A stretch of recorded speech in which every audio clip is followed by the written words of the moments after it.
नमस्ते सम्पूर्णमा मेरो युट्युब च्यानलमा हजुरहरूलाई स्वागत छ। आशा र विश्वास छ हजुरहरूले मलाई सहयोग गर्नुहुनेछ र सब्सक्राइब गरी आफ्नो सदस्य बनाउन सक्नुहुनेछ।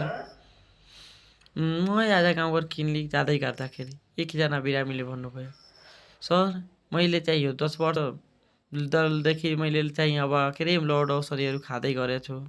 अब चाहिँ अब सधैँ चेक गराउँदा चाहिँ 100/60 110 सम्म हुन्छ, कहिलेकाहीँ 130/80 सम्म हुन्छ। अब छोड्दा हुन्छ कि नै?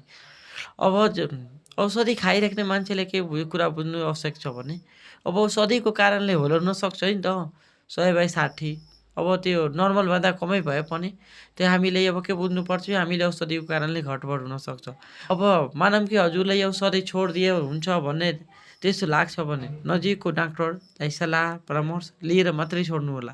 किनभने हजुरले आज छोड्नुभयो, भोलि चाहिँ हजुरको फेरि शरीरले थाम्न सकेन भने अचानक बिपी बढ्यो भने हजुरलाई मस्तिष्कघातदेखि लिएर हृदयघात समेत हुनसक्छ र लाइफ टाइमको लागि पारालाइज भई जीवन अशक्त हुनसक्छ।